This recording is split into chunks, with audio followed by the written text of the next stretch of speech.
should you take a look at Doom: The Dark Ages? Ask yourself, do I want my testosterone rising to dangerous levels, and do I want to risk incarceration every time I see the color green? Let me explain. The Dark Ages is a prequel to Doom 2016 and Eternal, so of course that means the Slayer is getting a shield and mace as well as a sick fur coat.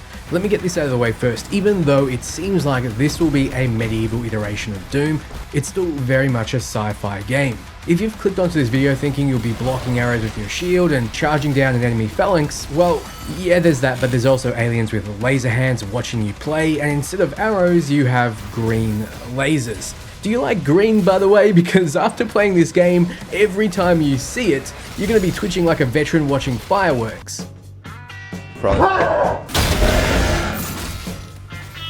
Doom: The Dark Ages steps away from the very floaty feel of Eternal for a more grounded experience. It's still a fast-paced first-person shooter, very much rewarding aggression, but everything feels more weighty and there's a heavy focus on parrying and dodging.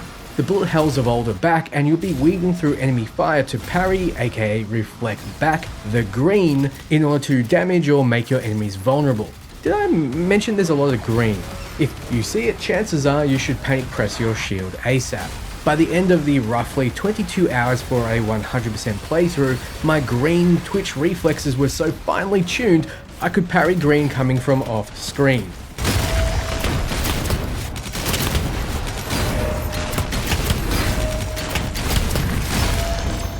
So Doom's combat really sings.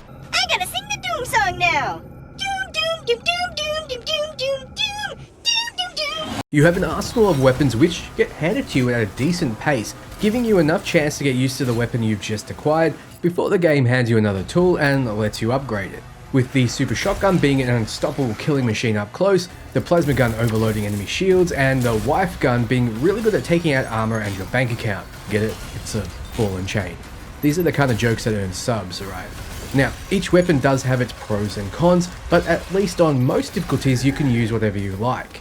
I progressed through the Hurt Me Plenty difficulty using mostly the Spiker, as it rewarded parrying and headshots, which on PC was very easy. My mate G-Man was playing on Nightmare and found it hard to switch off the wife gun, though he's whipped. I recommend Hurt Me Plenty for new players because you want to feel powerful before the game drags you through the mud. Bumping the difficulty sliders all the way up and putting the game on Ultra Nightmare is painful. This is only for the truly worthy, and I have absolutely no shame in saying I couldn't handle it. You'll need fingers only possible in a middle-aged housewife's fantasy novel. So if you can play smooth jazz while pleasuring a woman desensitized by 30 years of using the Earth Shaker 5000, this is the ultimate challenge for you. You might be thinking, Dan, why not use my glorious sword to appease the wenches? Let me stop you right there. This is a medieval game without swords for some odd reason, but you do have 3 melee weapons if you listen to the lesbians and count your fist as a weapon. You'll be weaving these into combat in a glorious dance because parrying your enemies will recharge your melee attacks faster. Let me paint the picture. You see a cyber demon in the distance. He starts ripping you apart with a powerful minigun, so you put up your shield and charge in. He then tries to stomp you with green. You parry it. He's open. You start smacking him around. He greens you again. Would you look at that? You can slap him again. This is the dance of Doom, and let me tell you, it never gets old. Would you please stop singing? For all the gentle teasing I give green is kinda satisfying. I can't get the parry sound effect out of my head.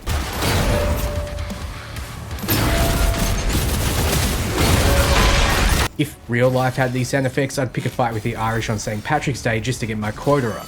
But just because you can, doesn't mean you have to. You can still keep at range and take demons down. There's just a sweet spot for all of your weapons, most having a drop off, like the Spiker, which will arc until it hits the ground.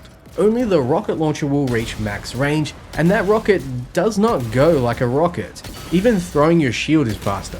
So you have your shield, and gone are the days where shields didn't involve Captain America. You'll be Captain America-ing everything, baby, and it feels fantastic.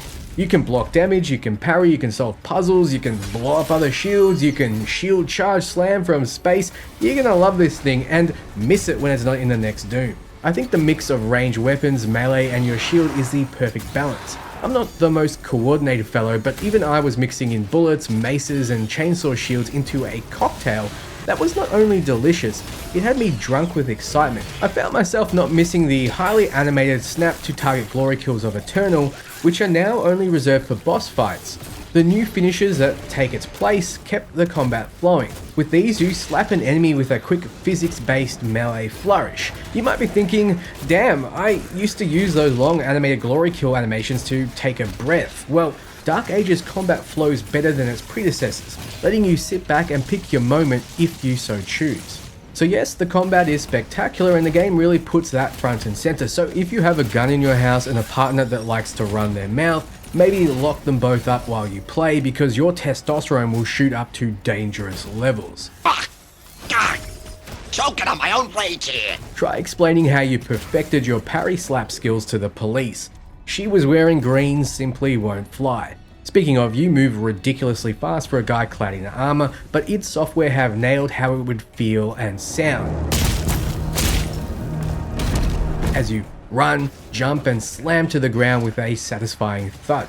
The sound design is perfect. The guns sound great, even clinging to walls sounds like a 10-ton man dug his nails into metal, which is exactly what you'd expect from the music score, metal, and it works incredibly well. Just like the game's performance, with nary a frame drop during the intense action. I ran the game on an Nvidia PNY 4090, which utilized DLSS to make everything buttery smooth. This feature generates frames and I never dropped below 120.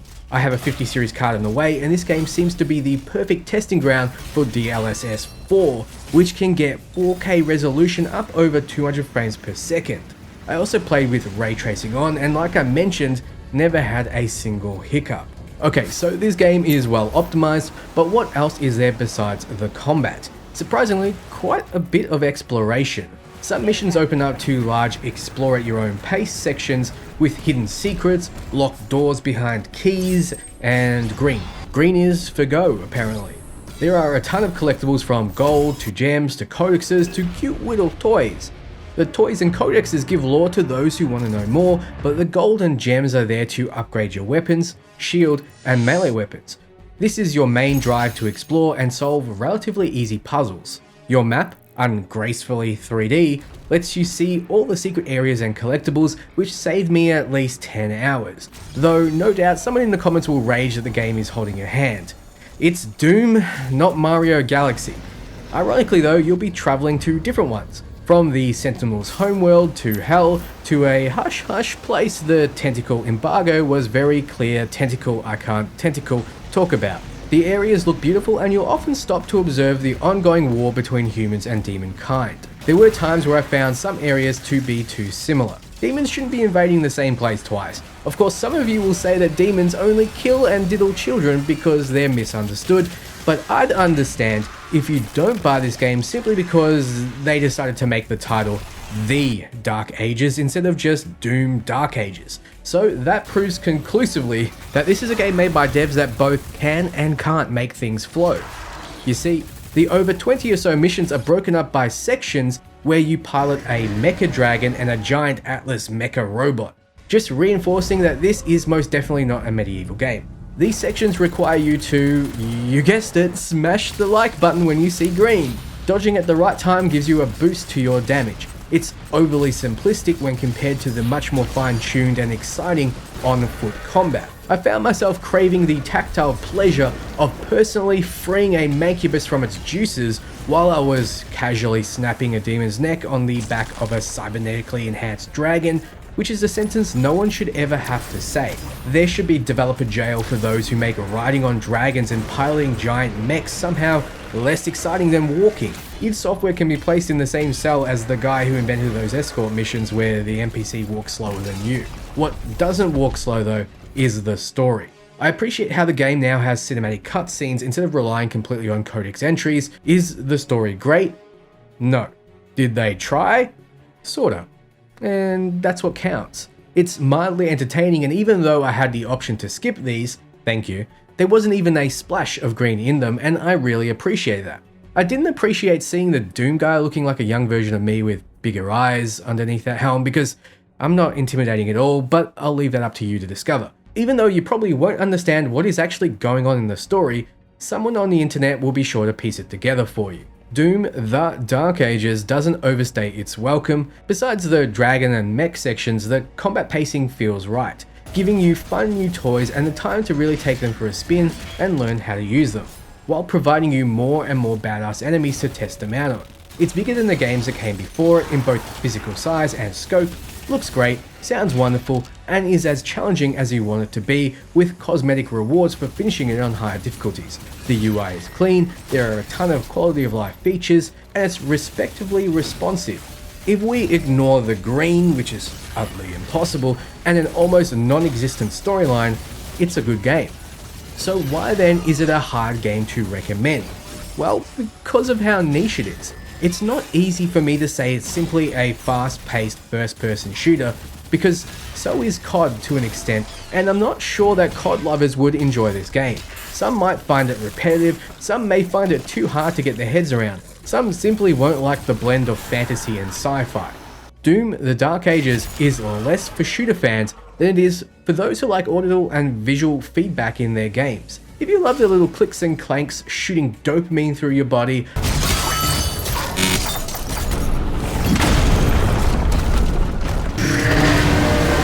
if you like watching the flesh being rendered off a demon's skin dynamically in such detail you can see their bones starting to... I need some serious help, don't I?